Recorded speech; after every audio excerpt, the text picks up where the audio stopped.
जहां हम बात करते हैं रोजगार, अधिकार और सरकारी योजनाओं की पूरी सच्चाई की।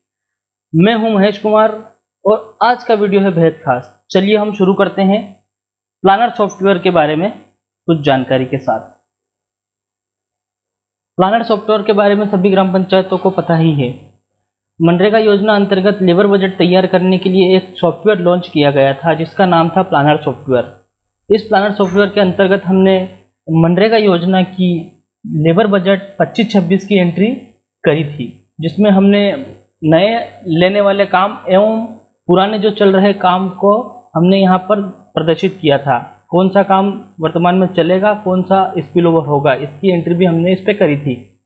अभी वर्तमान में भारत सरकार का एक पत्र जारी हुआ है जिसमें सरकार द्वारा यह किया गया है कि वार्षिक कार्य योजना को जो उन्होंने रीओपन किया है, यह पहले हमने सबमिट कर दी थी, फाइनल सबमिट कर दी थी, उसको उन्होंने रीओपन करके यह कहा है कि आप इसमें नवाचार पहल के जो कार्यों जो लिए जा रहे हैं, जैसे जल गंगा संवर्धन के अंतर्गत जो कार्य लिए गए हैं, रिचार्ज पिट एवं खेत तालाब, उन कामों की एंट्री भी इसमें हमें अब करना है।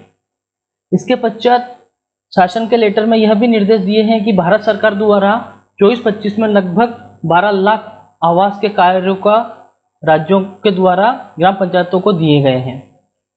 उन सभी आवास के कामों को भी हमें इस कार्य योजना में अब सम्मिलित करना है। तो हमें इस कार्य योजना को बनाने के लिए आवास, रिचार्ज पिट, खेत तालाब के कामों को इसमें ऐड करना है। तो आइए हम समझते हैं प्लानर सॉफ्टवेयर के बारे में, इसमें कैसे हमें यह एंट्री करना है। यह प्लानर सॉफ्टवेयर का डैशबोर्ड है।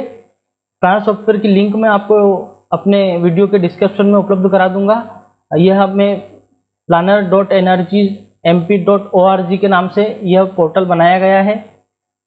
इसके आईडी पासवर्ड हमने सभी ग्राम पंचायतों को उपलब्ध करा दिए हैं। आईडी पासवर्ड डालने के बाद सबमिट बटन पर क्लिक करेंगे। सबमिट बटन पर क्लिक करने के बाद यहाँ पर ऐसा डैशबोर्ड हमारे सामने खुलेगा। डैशबोर्ड में खुलने के बाद में पंचायत रिपोर्ट्स पे हमें क्लिक करना है। पंचायत रिपोर्ट्स में 4 प्रकार के यहाँ पे ऑप्शन आपको दिख रहे हैं। New work planner, spill over work planner non housing, spill over work planner housing और पंचायत फाइनेंशियल रिपोर्ट।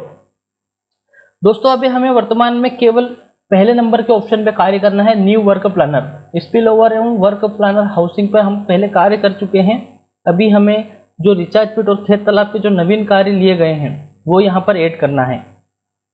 उसको ऐड करने के लिए हम न्यू वर्क प्लानर पर क्लिक करेंगे। न्यू वर्क प्लानर पर क्लिक करते हुए यहाँ पे सभी जो मनरेगा में अनुमत कार्य जो हैं उनकी यहाँ पर सूची पूरी खुल जाएगी। यहाँ पर हमें कितने कार्य लेना है, कौन सी कैटेगरी के कितने कार्य लेना है, केवल हमें यहाँ पे संख्या डालना है।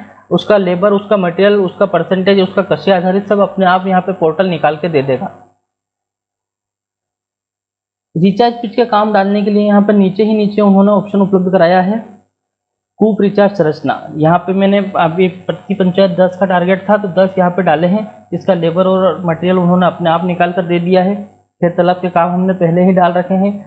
हाँ दोस्तों, एक और चीज़ यहाँ पर हमें ध्यान रखना है। इस लेटर में जो संशोधन हुआ है उसमें आंगनवाड़ी के कामों को हमने हटाना है। आंगनवाड़ी के काम हमने कुछ पंचायतों में डाले थे जिनको अब मनरेगा से हटा दिया गया है। मनरेगा में अब आंगनवाड़ी में ना लेबर निकालना है और ना मटेरियल निकालना है।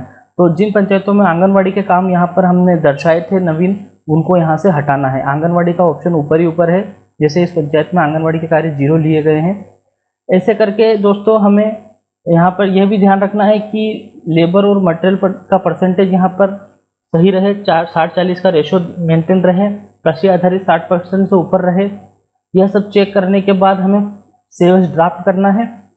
सेव एज ड्राफ्ट करने से यह जो आपने एडिट किया है यह इसमें ऐड होके यहाँ पे दिख जाएगा। हमें सेव एज ड्राफ्ट करने से ये फायदा होगा कि आप इसमें वापस से कुछ परिवर्तन करना चाहो तो कर सकते हैं। फाइनल सबमिट करने पर आप इसमें एक बार जो एंट्री कर दी वही रहेगी। फाइनल सबमिट के बाद आप इसमें कोई भी संशोधन नहीं कर सकते। ये सीधा जनपद की लॉगिन पर अप्रूवल हेतु पहुंच जाएगा। जनपद इसको वापस रिवर्ट करेगी, तब आप इसमें कुछ संशोधन कर सकते हैं। इसीलिए अपने प्रधानमंत्री आवास के जो लक्ष्य है वो आप इसमें डालें। रिचार्ज पिट आपने जो लिए हैं वो डालें, खेत तालाब आपने जो लिए हैं वो डालें, और अपनी लेबर, मटेरियल और कृषि आधारित कामों को परसेंटेज को ध्यान रखते हुए इसको फाइनल सबमिट करें। फाइनल सबमिट करने के पश्चात बाद ये जनपद की लॉगिन पे अप्रूवल हेतु जाएगा। जनपद की लॉगिन पे सभी ग्राम पंचायतों का लेबर बजट चेक होके जनपद स्तरीय जो लेबर बजट बनेगा उसमें यह ध्यान रखा जाएगा कि कृषि आधारित इसमें 60% है कि नहीं। अगर नहीं होगा तो फिर से रिवर्ट करके इनमें मेंटेन किया जाएगा। फिर सब फाइनल अप्रूवल होने के बाद, सभी चेक होने के बाद जनपद से ये डाटा फ्रीज होके जिला पंचायत की लॉगिन पे भेजा जाएगा। धन्यवाद। इसी प्रकार मनरेगा से जुड़ी हुई जानकारी के लिए आप मेरे चैनल को सब्सक्राइब एवं फॉलो कीजिए, लाइक कीजिए, ताकि मैं निरंतर ऐसे वीडियो डाल के आपको मनरेगा के बारे में जानकारी उपलब्ध करा सकूं। धन्यवाद।